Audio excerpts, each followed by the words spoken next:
এয়া আপোনালোকৰ বাবে আগবঢ়াই দিছোঁ দেও langkhui ৪ৰ্থ খণ্ডটি। তাৰ কিছুদিন পিছত আমচাই মাৰ্জঙৰ ৰাজানলৈ গুচি গৈছিল সাধু কুমাৰ। এতিয়াও আমচাই মাৰ্জঙতে আছে। বহুদিনৰ মূৰে মূৰে কনচাৰি বাস কৰা ৰাজানলৈ আহে, কিন্তু কেতিয়াও ঘৰৰ ভিতৰলৈ নাহে। বাহিৰৰ কোঠাৰ পৰাই আলহীৰ দৰে গুচি যায়। বিশেষ প্ৰয়োজন থাকিলেহে কনচাৰিৰ লগত কথা পাতে। কনচাৰিয়েও সৌজন্য বন্ধুত্ব ভালপোৱা মিশ্ৰণেৰে গঢ়া, ওচৰত থাকিও দূৰৈত, আৰু দূৰৈত থাকিও ওচৰৰ এটা অদ্ভুত সম্পৰ্ক। কনচাৰি মাজে মাজে আমচাই মাৰ্জঙলৈ যায়। যেতিয়াই কোনো দ্বিধা সংশয়ে বাটভেটি ধৰে, যেতিয়াই কোনো সমস্যাৰ সমাধান বিচাৰি নাপায়, তেতিয়াই আমচাই মাৰ্জঙলৈ যায় কনচাৰি। সেই ব্ৰহ্মপুত্ৰৰ দৰে গম্ভীৰ আৰু গভীৰ মনৰ পুৰুষৰ ওচৰত কনচাৰিয়ে যেন সকলো সমস্যাৰ সমাধান বিচাৰি পায়, আশ্ৰয় পায়, আশ্বাস পায়।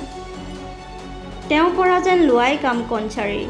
গোভাৰ ৰাজানত ৰাজ্যৰ ৰাণী নহৈও ৰাণীৰ মৰ্যাদাৰে অধিষ্ঠিত কনচাৰিয়ে সাধু কুমাৰৰ বদান্যতা অবিহনে কোনোবা যুগতে হয়তো অপৰিচিত আৰু অসন্মানৰ এন্ধাৰত পোত খাই গ'লহেঁতেন।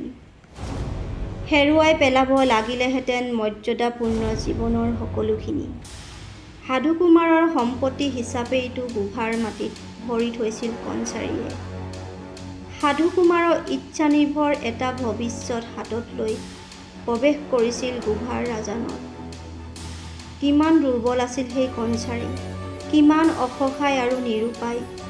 ইচ্ছা কৰা হ'লে সাধু কুমাৰে কনচাৰিৰ পৰা দাবী কৰিব পাৰিলেহেঁতেন ভোগযোগ্য শৰীৰটো, দাবী কৰিব পাৰিলেহেঁতেন কিনি অনা দাসীৰ আনুগত্য, কাঢ়ি ল'ব পাৰিলেহেঁতেন নাৰীৰ সকলোখিনি। দাবী নকৰিলে। গুচি গ'ল আমচাই মাৰ্জঙৰ পুৰণি ৰাজানলৈ। কনচাৰিক দি থৈ গ'ল জীৱনজোৰা আত্মগ্লানি আৰু উপশমহীন মনোকষ্ট। কাঢ়ি লোৱাৰ প্ৰশ্ন উত্থাপন নোহোৱাকৈয়ে কনচাৰিয়ে তেওঁৰ হাতত নিজক উজাৰি দিব পাৰিব লাগিছিল। সাধু কুমাৰে দীৰ্ঘদিনীয়া পৰীক্ষাৰ মাজেৰে সেই প্ৰাপ্তি অৰ্জন কৰিছিল। তথাপিও কনচাৰিৰ হাতৰ মুঠি নুখুলিল। হাতৰ মুঠিত লুকুৱাই থোৱা ভালপোৱা আৰু কৃতজ্ঞতাৰ মুকুতাটো তুলি দিব নোৱাৰিলে সাধু কুমাৰৰ হাতত। কোনোদিন একো ক'ব নোৱাৰিলে সাধু কুমাৰক। ক্ষমা অথবা ভালপোৱা একোৱেই খুজিব নোৱাৰিলে। দুটা পৃথক ৰাজানত পাৰ হৈ গ'ল হেজাৰটা ব্যৰ্থ ৰাতি, হেজাৰটা নিঃসংগ দিন। সেই দিনবোৰতেই অপ্সৰাতীত ৰূপৰ অধিকাৰী কনচাৰিয়ে ব্ৰহ্মপুত্ৰৰ দক্ষিণ পাৰৰ অনাৰ্য বসতিত এক জীৱন্ত কিংবদন্তীৰ ৰূপ পাইছিল। অনাৰ্যসকলৰ লগত নিমিলা শাৰীৰিক গঠন, ব্যতিক্ৰম অতীত আৰু ত্যাগনিষ্ঠ বৰ্তমানেৰে ধীৰে ধীৰে গঢ় লৈ উঠা ব্যতিক্ৰম ব্যক্তিত্বৰে আজিৰ দিনটোতো লালুং জয়ন্তীয়া মিকিৰ কছাৰীৰ কোনো এখন ৰাজ্যৰ ৰাজপৰিয়ালত কনচাৰিৰ দৰে কোনো নাৰী নাই। চুবুৰীয়া ভূঞাসকলৰ ৰাজ্যত অৱশ্যে আছে, কিন্তু গৃহাবদ্ধ সেই নাৰীসকলক সাধাৰণ প্ৰজাই নেদেখে যেনেকৈ দেখে কনচাৰি।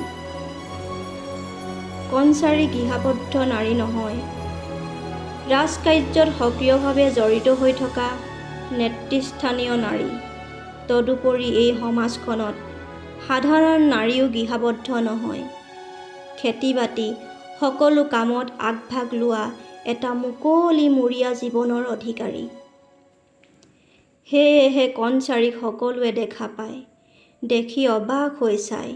দীৰ্ঘ দেহ, উত্তপ্ত স্বৰ্ণৰ দৰে দেহৰ বৰ্ণ, তীক্ষ্ণ নাক আৰু আয়ত চকুযুৰিয়ে কাঞ্চন ফাঁচকাই পিন্ধা কনচাৰিক প্ৰদান কৰিছে এক অসাধাৰণ সৌন্দৰ্য।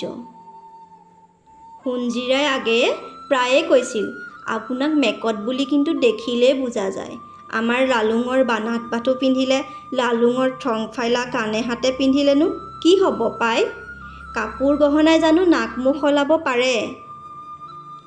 তাইৰ কথা শুনি কণচাৰীয়ে হাঁহিছিল।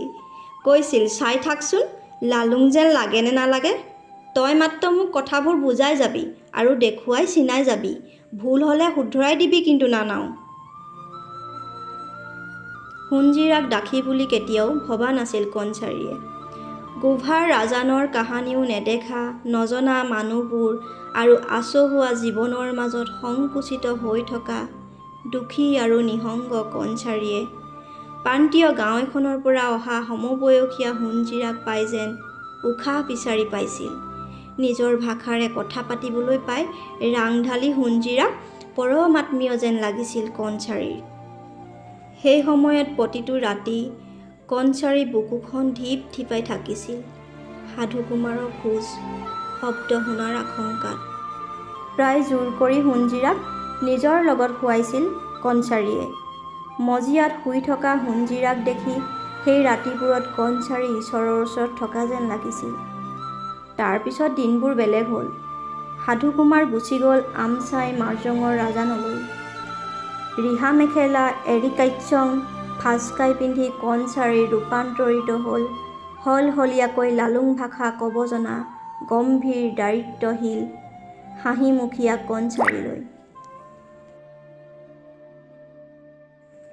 কিন্তু তিৱাখা সমাজৰ এজন হৈ পৰিবলৈ মনে প্ৰাণে চেষ্টা কৰিলেও গহনা গাঁঠৰি সাজ পোছাকেৰে একে হ'লেও কণচাৰীক দেখিলেই বুজা যায় তেওঁ এই সমাজৰ সম্পূৰ্ণ অংশ নহয়, তেওঁ বেলেগ, আৰ্য।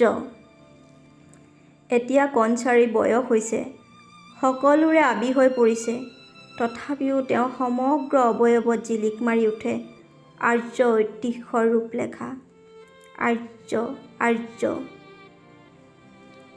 এই শব্দটো নুশুনা কিমান বসন্ত পাৰ হৈ গ'ল।